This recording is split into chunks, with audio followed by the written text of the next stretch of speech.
Welcome class. तो आज हम करवाने जा रहे हैं दर्पण संबंधी कुछ आंकिक प्रश्नों का हल।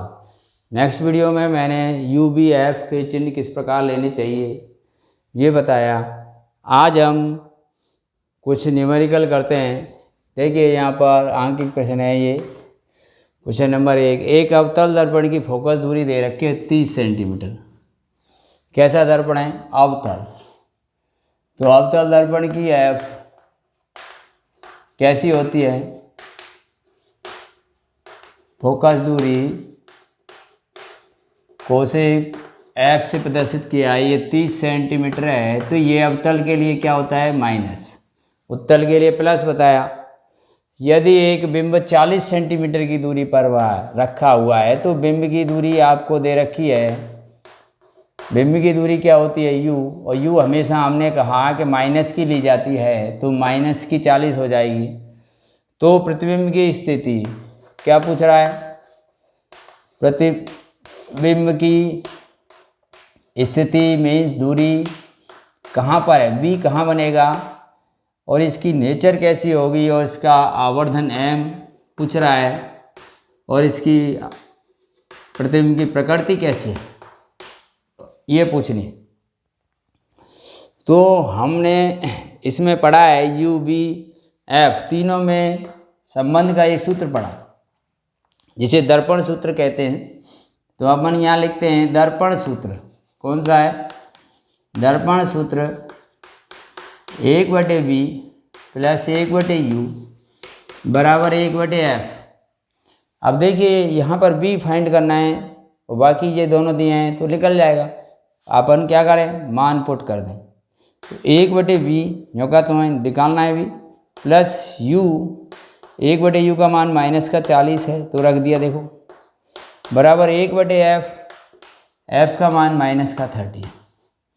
अब 1/V प्लस माइनस माइनस हो जाएगा 1/40 बराबर माइनस का 1/30। ठीक है, ये माइनस प्लस माइनस हो गया। अब आगे क्या करें? B की वैल्यू फाइंड आउट करनी है। तो हम क्या करें? इसको उधर ले जाओ, तो ये माइनस का इधर आके क्या हो जाएगा?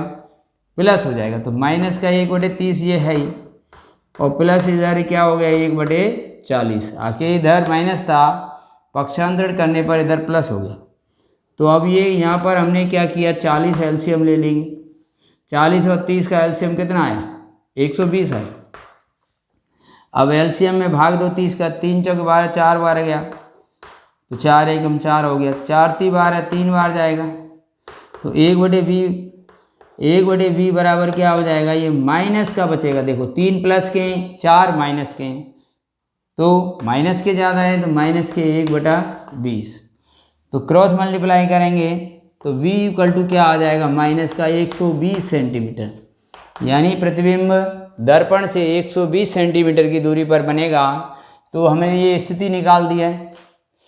अब इसकी आवर्धनता निकालते हैं। आवर्धन क्षमता या आवर्धनता M बराबर क्या होता है? ये होती है, सूत्र लगाइए, -V/U। तो -V की वैल्यू कितनी आई है? देखो यहाँ पर माइनस की 120, तो माइनस 120 बटे में U की वैल्यू माइनस की कितनी थी? 40 लगा दिया। अब ये माइनस माइनस क्या हो गया?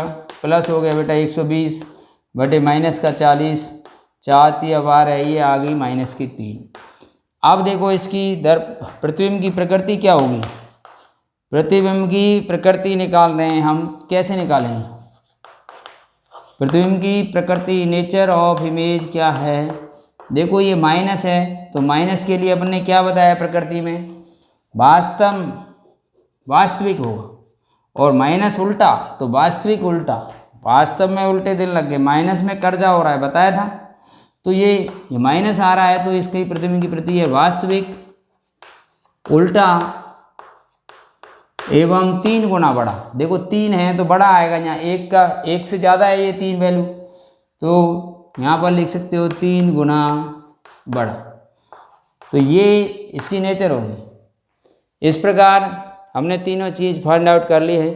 अब देखते हैं एक बिंब का उत्तल दर्पण से प्रतिबिंब, उत्तल दर्पण से प्रतिबिंब बन रहा है। उत्तल दर्पण ये वाला दर्पण था, कोई भी बिंब है यहाँ पर कहीं पर भी रख लिया, ये इधर चली जाती थी फोकस से आकर, और एक सीधी कहाँ से मिलाते हैं, सी से।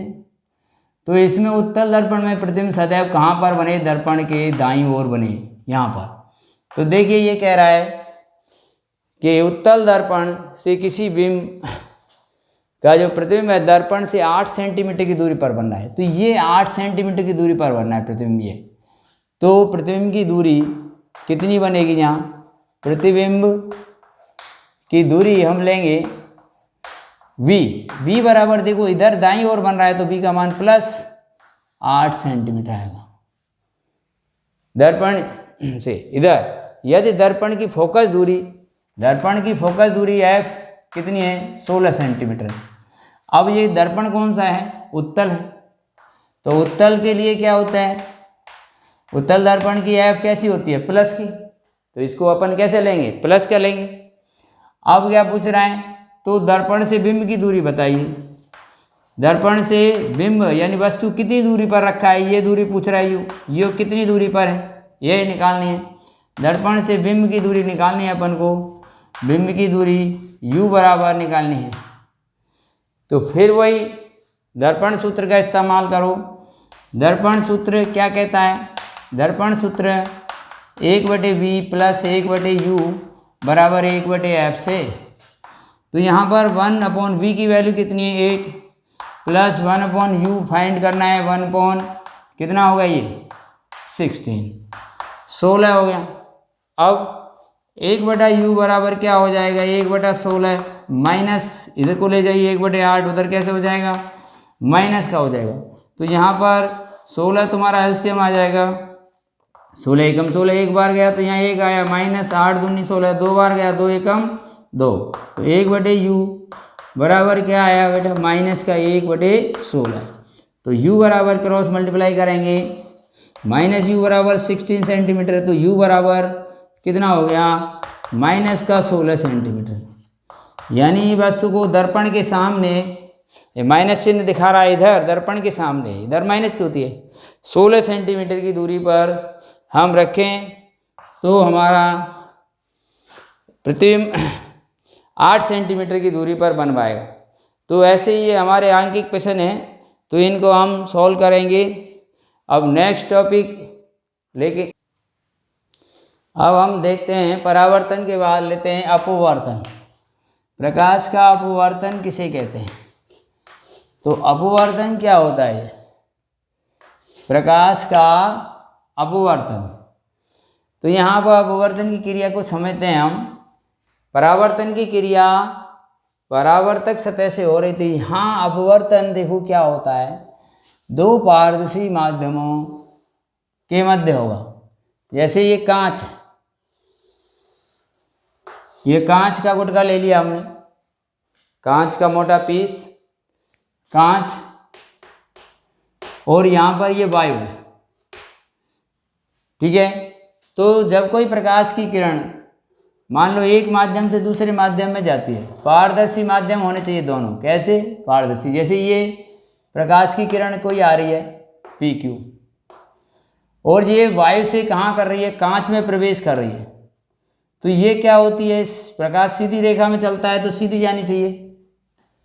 प्रकाश कैसा चलता है, सीधी रेखा में गमन करता है तो सीधी जानी चाहिए, लेकिन हम देखते हैं ये सीधी नहीं जाती। तो ये क्या है, इसकी मूल दिशा है, प्रकाश की मूल दिशा क्या है, ये है, ये मूल दिशा हो गई इसकी। लेकिन ऐसा नहीं होता, ये क्या करता है, यहाँ से क्या होगा, मुड़ जाएगा, मुड़ने की प्रवृत्ति रखता है। तो ये ऐसे मुड़ गया, मान लो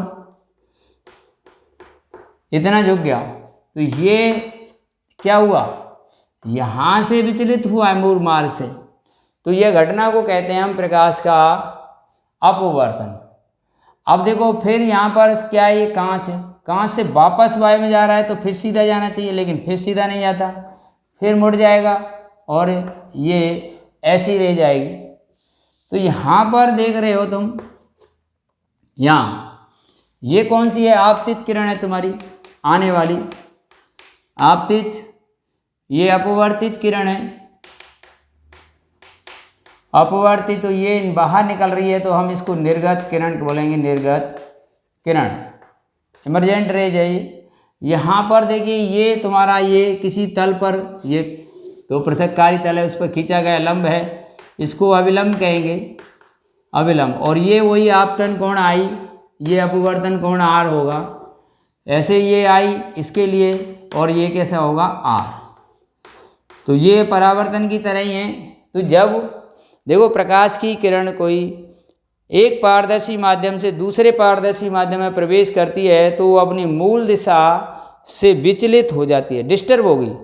यह घटना प्रकाश का अपवर्तन कहलाती है। जब प्रकाश की कोई किरण एक पारदर्शी माध्यम से, जिसमें आर पार निकल सकती है, जैसे वायु पारदर्शी माध्यम है, दूसरे पारदर्शी माध्यम कांच में आ रही है, तो एक पारदर्शी माध्यम से दूसरे पारदर्शी माध्यम में प्रवेश करती है तो वो अपनी मूल दिशा से, मूल दिशा ये है, इससे विचलित हो जाती है, ये हट गई थोड़ी सी। यह घटना प्रकाश का क्या कहलाती है? अपवर्तन। परावर्तन में क्या हो जाता है? ये लौट रही थी किसी सतह से टकरा कर, यहाँ क्या होती है? डिस्टर्ब हो रही है, ये क्रिया परावर्तन थी। यहाँ अपवर्तन है, मूल दिशा से विचलित होना। तो यहाँ पर ये जो घटना होगी दो पारदर्शी माध्यमों के मध्य होगी, और ये कब होगा? जब दोनों माध्यम का घनत्व अलग अलग होना चाहिए, अलग अलग माध्यम होने चाहिए, जैसे वायु और कांच। वायु एक विरल माध्यम है, विरल, जिसमें माध्यम के कण कैसे होते हैं? पास पास होते हैं, सॉरी दूर दूर होते हैं। और कांच एक सघन माध्यम है, सघन का मतलब घना, जिसमें माध्यम के कण बहुत पास पास हों। तो और इसमें कैसे होंगे? दूर दूर होंगे, विरल।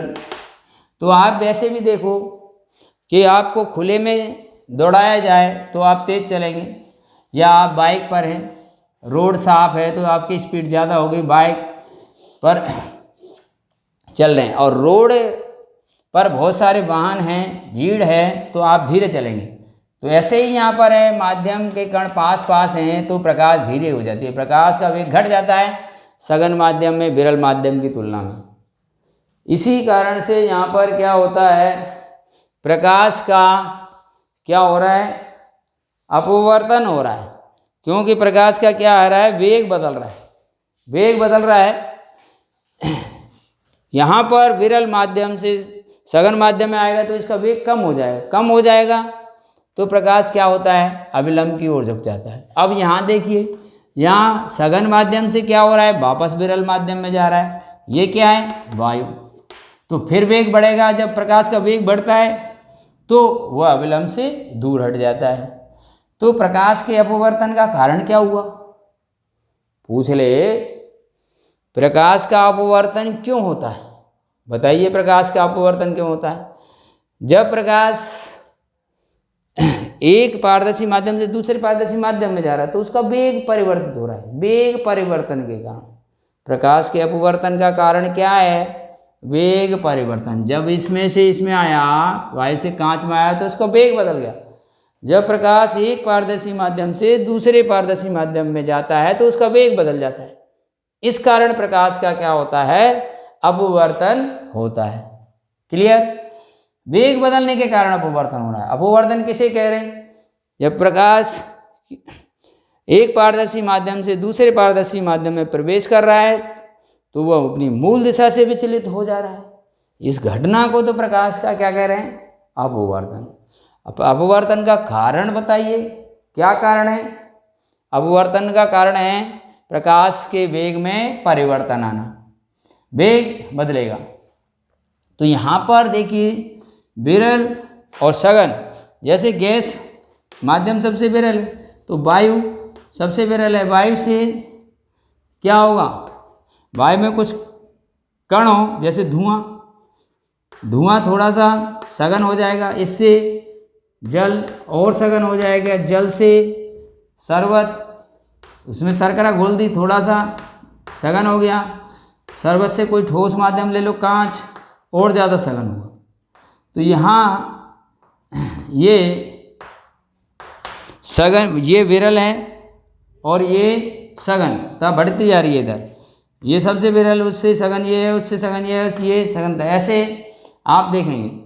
तो यहाँ पर जब देख रहे हो, जब प्रकाश की किरण विरल से सघन में जा रही है तो आई और आर में रिलेशन देखो कौन बड़ा है। देखो ये सी सब कोण है, इतना छोटा होगा, ये कोण इसके पूरे के बराबर होगा, लेकिन ये कट गया। तो जब प्रकाश की किरण कैसी है, विरल से सघन में जाती है, कैसे जा रही है, विरल से सघन में, तो आई ग्रेटर होता है, आपतन कोण का मान बड़ा होगा अपवर्तन कोण से। लेकिन जब सघन से जा रही है विरल में, देखो देखिए चित्र में, तो कोण आई, ये वाला कोण आई छोटा है, किससे, कोण आर से, ये बड़ा है। तो यहाँ पर जब कोई प्रकाश की किरण किसी पृष्ठ पर लंबवत आपतित होती है, किसी पृष्ठ पर अभिलंबवत आपतित होती है, यहाँ पर ऐसे हो रही है, ऐसे आएगी सी, तो वो क्या होगी, बिना अपवर्तन के सीधी निकल जाती है। किसी पर यहाँ 90 डिग्री पर आएगी प्रकाश की किरण, तो बिना अपवर्तन के क्या हो जाती है, वह सीधी निकल जाती है। जब प्रकाश की किरण, क्वेश्चन आया हुआ है बोर्ड में 2 बार, किसी अंतरा पृष्ठ पर अभिलंबवत आपतित होती है तो क्या होता है, बिना अपवर्तन के सीधी निकल जाएगी। और इस दशा में आपतन और अपवर्तन कोण दोनों का मान कितना होता है बेटा, 0। आई और आर दोनों क्या होंगे, 0 डिग्री होंगे। तो ये है प्रकाश का अपवर्तन। प्रकाश के अपवर्तन के नियम, प्रकाश के अपवर्तन के नियम लिखिए। तो देखा जैसे परावर्तन में नियम थे वही 2 नियम यहाँ पर हैं। वहाँ पर क्या कह रहे थे, जैसे आपतित किरण और वहाँ परावर्तित, यहाँ कौन सी है, अपवर्तित। आपतित किरण, अपवर्तित किरण तथा अविलंब, तीनों एक ही तल पर स्थित होते हैं। आपतित किरण, अपवर्तित किरण तथा ये आपतन बिंदु पर अविलंब, ऐसे बोल सकते हैं, तीनों एक ही तल पर स्थित होते हैं। दूसरा, वहाँ पर आपतन कोण परावर्तन कोण बराबर थे, यहाँ परावर्तन कोण तो है नहीं, कौन सा है, अपवर्तन कोण। यहाँ लिखेंगे आपतन कोण की ज्या साइन आई और अपवर्तन कोण की ज्या साइन आर का अनुपात एक नियतांक होता है। क्या होता है, नियतांक का अनुपात एक नियतांक होता है। ये कांस्टेंट वाली होगी यहाँ नियतांक, ये दूसरा नियम है।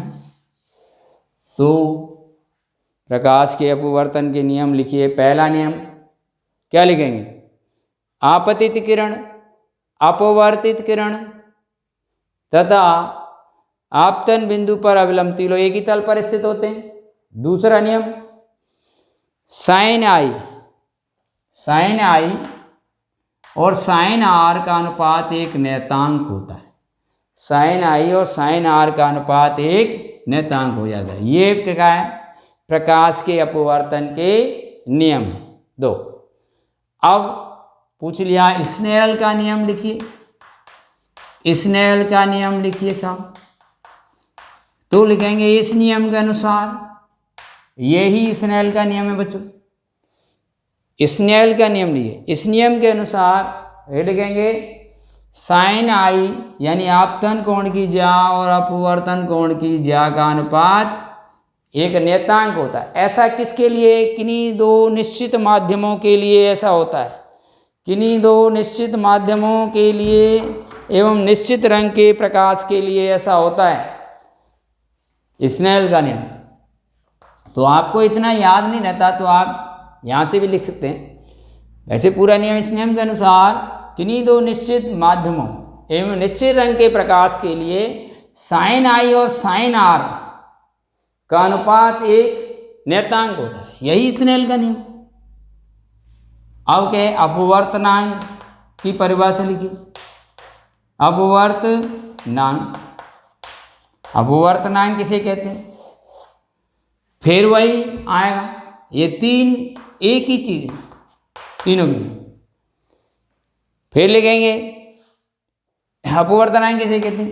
किन्हीं दो निश्चित माध्यमों में निश्चित रंग के प्रकाश के लिए साइन आई और साइन आर का अनुपात एक नियतांक होता है जिसे माध्यम का अपवर्तनांक कहते हैं। एक लाइन और जोड़ी, जिसे माध्यम का अपवर्तनांक कहते हैं।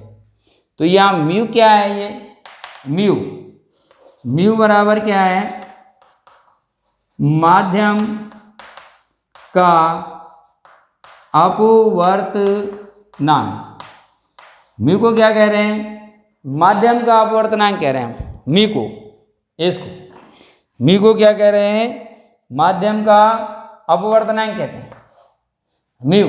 अब देखिए यहाँ पर 3 हो गई ये, तो ये दूसरा नियम भी है, ये स्नेल का नियम भी कह रहे हैं इसको, और अपवर्तनांक की परिभाषा भी इसी से आ रही है।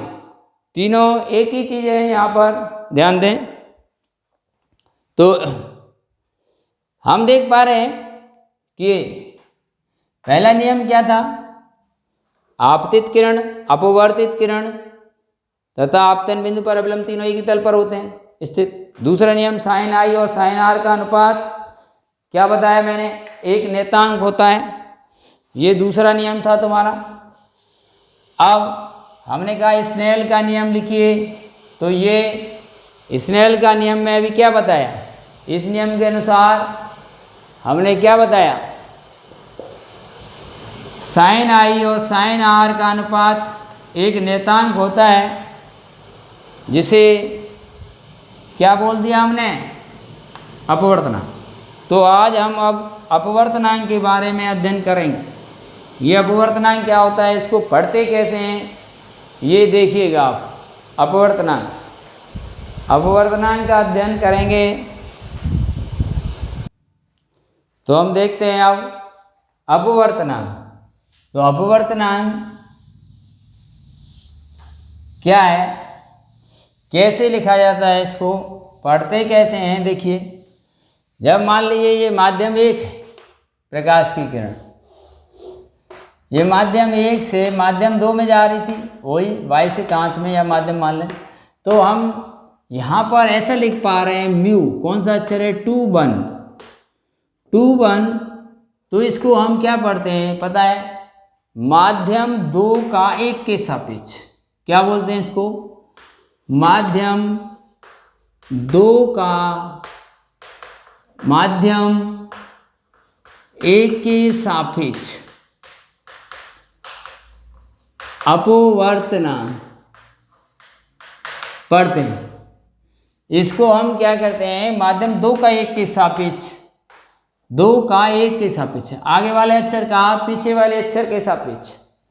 तो ये जो होता है, यहाँ पर पीछे जो अक्षर आ रहा है उसमें वेग ऊपर आता है और आगे वाले में वेग नीचे आता है। इसका माध्यम 1 में प्रकाश का वेग बटे माध्यम 2 में प्रकाश का वेग आएगा। अगर हम आप लिखते हैं ऐसे पर, जैसे मैंने लिख दिया 1 2, तो इसको पढ़ेंगे माध्यम 1 का 2 के सापेक्ष। क्या पढ़ेंगे?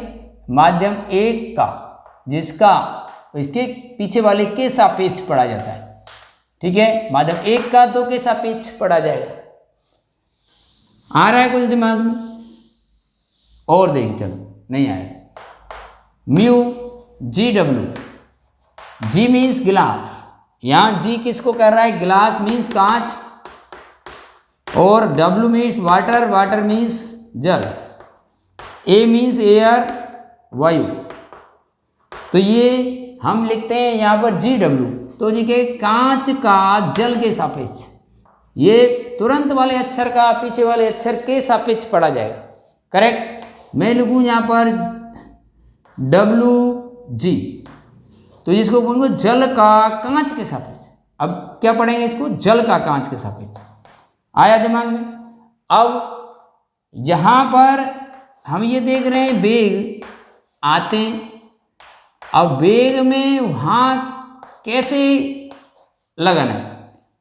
पीछे वाले अक्षर में ऊपर लगेगा, माध्यम 2 में, माध्यम 1 में यहाँ लग जाएगा, यहाँ W में ऊपर जाएगा, G में नीचे आएगा, यहाँ G में ऊपर जाएगा, यहाँ W में नीचे है। इसका मतलब क्या है, V2 का मतलब माध्यम 2 में प्रकाश का वेग, माध्यम 1 में प्रकाश का वेग, W मीन्स वाटर, जल, जल में प्रकाश का वेग, कांच में प्रकाश का वेग, कांच में प्रकाश का वेग बटे जल में प्रकाश का वेग। समझ गए होंगे। तो इस प्रकार हम लिख सकते हैं इसको, जैसे हमने लिखा म्यू ए जी या जी ए, तो हम लिखेंगे वी ए अपॉन वी जी। समझ गए। तो ये पढ़ना है, इसको क्या पढ़ेंगे, कांच का वायु के सापेक्ष तो पढ़ते हैं ऐसे, माध्यम 2 का 1 के सापेक्ष, माध्यम 1 का 2 के सापेक्ष, कांच का जल के सापेक्ष। तो यहाँ पर जो वेग आता है वो पीछे वाले में ऊपर आएगा, ध्यान रखना। तो ये अपवर्तनांक है। अगर वेग ना दिए हों किसी में तो अपवर्तनांक के अन्य सूत्र है, लेकिन अपनी क्लास में तो वेग ही दिए जाते हैं ज़्यादा से ज़्यादा। क्या दिया जाएगा, अपवर्तनांक ही दिया हो तो सीधा आता है, ध्यान रखना।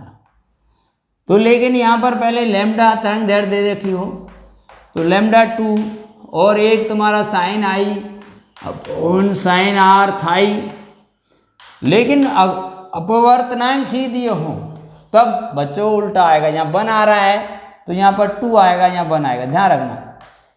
तो ये अपवर्तनांक संबंधी कुछ सूत्र थे, अपवर्तनांक संबंधी सूत्र थे।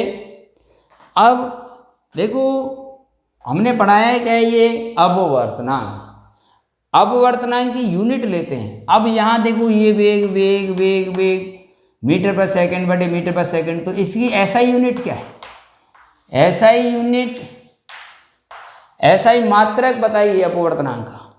देखो जहाँ दोनों ही समान राशियों का अनुपात है, जब कोई भी राशि किसी दो राशियों का अनुपात होता है एक जैसियों का, तो उसका मात्रक कट जाता है।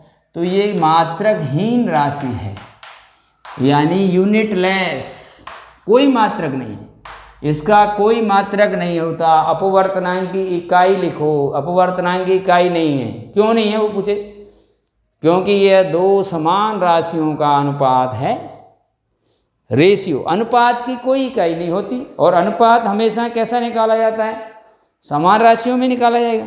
तो यहाँ पर ये विमाहीन राशि है, तो यह इसकी कोई इकाई नहीं होती। अब आता है इसमें निरपेक्ष अपवर्तनांक, निरपेक्ष अपवर्तनांक, ये क्या मतलब लफड़ा हो गया, निरपेक्ष, निरपेक्ष शब्द जोड़ दिया, निरपेक्ष अपवर्तनांक। निरपेक्ष का मतलब निर्वात के सापेक्ष, निर्वात, और निर्वात में प्रकाश का वेग कितना बताया था, 3 × 10⁸ मीटर पर सेकंड, और वायु में भी इतना ही होता है लगभग। तो वायु निर्वात में प्रकाश का वेग यही होता है, वायु निर्वात में ये बताया था आपको। तो भाई हम किसी माध्यम का वायु निर्वात के सापेक्ष जो अपवर्तनांक होता है वो निरपेक्ष अपवर्तनांक कहलाता है। किसी माध्यम का वायु निर्वात के सापेक्ष, देखो हम तो यहाँ किसके सापेक्ष निकाल रहे थे, जल का कांच के सापेक्ष, या कांच का जल के सापेक्ष, लेकिन यहाँ मैंने निकाला कांच का वायु के सापेक्ष। इसको निरपेक्ष अपवर्तनांक कह सकते हैं। निरपेक्ष अपवर्तनांक किसी माध्यम का वायु निर्वात के सापेक्ष अपवर्तनांक निरपेक्ष अपवर्तनांक कहलाता है। तो ये देखो वायु निर्वात के सापेक्ष है, तो किसी माध्यम का निरपेक्ष अपवर्तनांक होता है, उसको म्यू एम से दिखाते हैं। ये हमेशा सी क्या है, वायु निर्वात में प्रकाश का वेग, और उस माध्यम में प्रकाश के वेग का अनुपात होता है। यहाँ एम है तो एम आया समझ। किसी माध्यम का निरपेक्ष अपवर्तनांक वायु निर्वात में प्रकाश का वेग बटे उस माध्यम में प्रकाश का वेग है, तो हम कहेंगे किसी निरपेक्ष अपवर्तनांक किसे कहते हैं। तो यहाँ से बोलो टीप के, किसी माध्यम का निरपेक्ष अपवर्तनांक वायु निर्वात में प्रकाश का वेग एवं उस माध्यम में प्रकाश के वेग का क्या होता है, अनुपात होता है। ठीक है। जैसे अब मैं कहूँ कि कांच का निरपेक्ष अपवर्तनांक बताइए, तो म्यू जी, तो ये क्या होगा, C/Vg आ जाएगा। मैं कहूँ तुमसे जल का बताइए, μW, जल का निरपेक्ष अपवर्तनांक C/VW, यानी ऊपर किसके में आएगा, वाया निर्वात में आएगा, नीचे किस में आएगा, उस माध्यम में आएगा। जल का पूछ रहे हो जल में आ जाएगा, कांच का पूछ रहे हो कांच में आ जाएगा, लेकिन ऊपर हमेशा किस में आएगा, वाया निर्वात में ही आएगा। समझ गए। तो वाया निरपेक्ष अपवर्तनांक को हम खाली अपवर्तनांक भी कहते हैं। निरपेक्ष अपवर्तनांक को खाली अपवर्तनांक भी कहा जाता है। इसको कांच का अपवर्तनांक भी कहते हैं या कांच का निरपेक्ष अपवर्तनांक कह लें, एक ही चीज है। तो यहां पर कई बार क्वेश्चन दे दिया जाता है, देखिए कैसे आता है क्वेश्चन, कि दे दिया उसने कि कांच का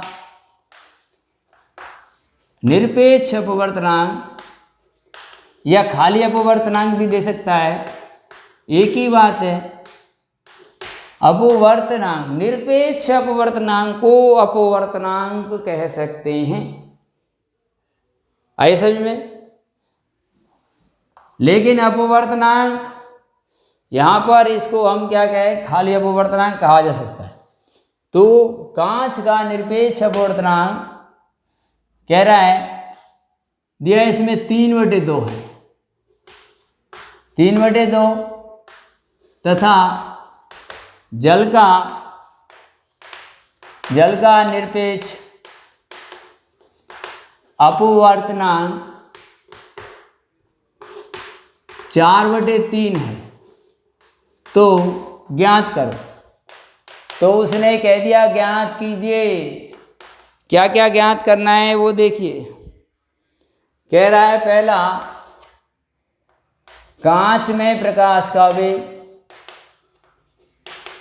कांच में प्रकाश का वेग निकालना है। दूसरा, कांच में प्रकाश का वेग क्या होता है, Vg। दूसरा, जल में प्रकाश का वेग पूछ ले, VW। तीसरा उत्तर पूछ रहा है तुम्हें, कांच का जल के सापेक्ष अपवर्तनांक। तो कांच का जल के सापेक्ष अपवर्तनांक क्या होगा, क्या निकालोगे कांच का जल के सापेक्ष अपवर्तनांक, ये म्यू कह रहा है कांच का, तो जब जी पहले लिखेंगे, जिसके सापेक्ष वो बाद में लिखेंगे, ये पूछ रहा है। अब ऐसे चौथे में पूछ ले, जल का कांच के सापेक्ष अपवर्तनांक, ये पूछ ले, ठीक है। μW पूछ ले, जल का कांच के सापेक्ष।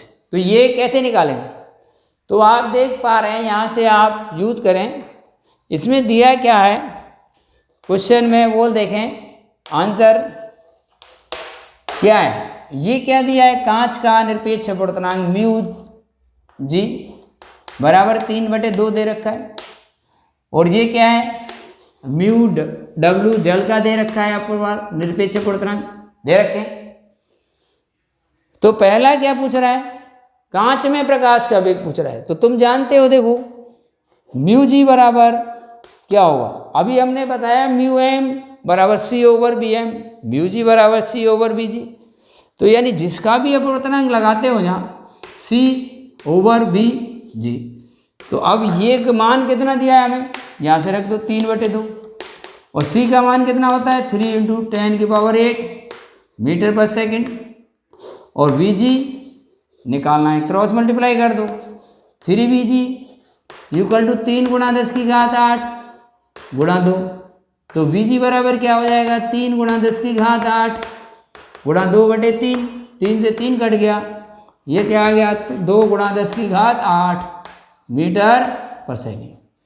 ऐसे ही आप क्या कर सकते हो, और निकाल सकते हो। ठीक इसी प्रकार दूसरा निकल जाएगा आपका, क्या कह रहा है सेकंड में, ये कह रहा है μW तो म्यू डब्ल्यू का ही फॉर्मूला लिख दो। म्यू डब्ल्यू का फॉर्मूला क्या होगा, सी ओवर वी डब्ल्यू। देखो ये लिखा है म्यू डब्ल्यू, सी ओवर वी डब्ल्यू होता है। अब म्यू डब्ल्यू का मान कितना है, 4/3 है। सी का मान फिक्स होता है ओ बी डब्ल्यू, तो ये क्रॉस मल्टीप्लाई करेंगे 4 इंटू बी डब्ल्यू बराबर क्या हो जाएगा, 3 इंटू 3 इंटू 8, 10⁸ हो जाएगा, है ना। तो ये आ जाएगा आपका क्या,